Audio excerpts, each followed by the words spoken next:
सानम को सागुन जहर आसो सानम को नापाय मज मेना का पुना तेज हूडी मचा वीडियो रे सानम को सागुन दाराम। चलो ताहले तेज वीडियो मांग से बन एतहब लगे तेज बन बड़ा लगे मिट्टे नागाम इदी काते सानम को बड़ा लागती कान तबोना जहाँ दो हुई कना अब इंडियन नेशनल फ्लैग ओना अखय बनाव लेआ ओना चेक लेका बाहते बनाव लेना ओना बारे तबन बड़ाया। तो नवा चीर दो बनाव लेआ पिंगली वेंकैया जहाँ जन्म दो आगस्ट 12 तारीख रे 1876 साल रे हुई आंध्र प्रदेश रेना जहाँ मछलीपत्तनम मेना का ओना सुर रे भाटला पेनुमारू ᱧᱩᱛᱩᱢᱟᱱ जायगा रे जन्म लेना और उनी बंगा तला कना जुलाई 4 तारीख 1963 साल रे और उनी तो मिसे ताहे कना चेलका भूतत्वविद मेने तो जियोलॉजिस्ट और मिसे ताहे कना कृषिविद मेने तो एग्रीकल्चरिस्ट। उनिया उम्र जखन 19 साल ताय उनरे उनी दो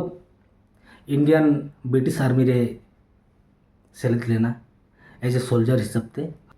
मैंने द्वितीय बार लड़ाई जखन दक्षिण आफ्रिका रे ओना रे उनी सेलेक्ट लेना उनरे जखन नेल का जे आर्मी को ब्रिटिश आर्मी को जो हर ब्रिटेन रेना जहाँ फ्लैग ओना को सेल्यूट करना उनरे आए उन्हर ले जे भारत लगी हो नौकाने मिट्टी चीर लागती करना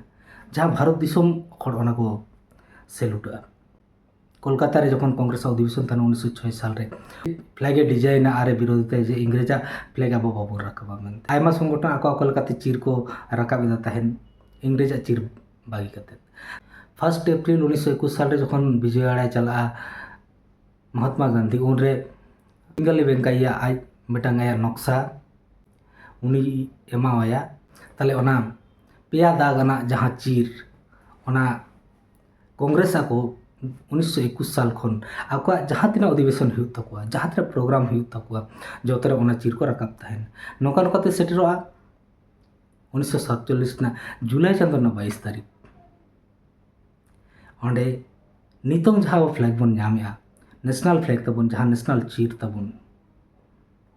ओना पिंगली वेंकैया गणपरिषदा तीरे चालकवा और जहाँ नितों आबो नित धाबी बन नाम अगुया नवागे ताहे कना कहानी और नवागे आदि आयमा हर बांग बन बड़ाया जुदी बन कुसिया नवा इनफॉरमेशन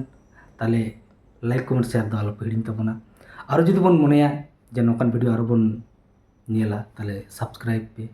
बेल आइकन टिपाव का पे जैसे से नोकान वीडियो जहाँ तीर किन अपलोडा आपे ठिन नोटिफिकेशन चला और पे नेल दाड़ेया मातो सनाम को नापाय मौज बन तहन तेज वीडियो दो नोट गिन मुचाद केदा जोहार।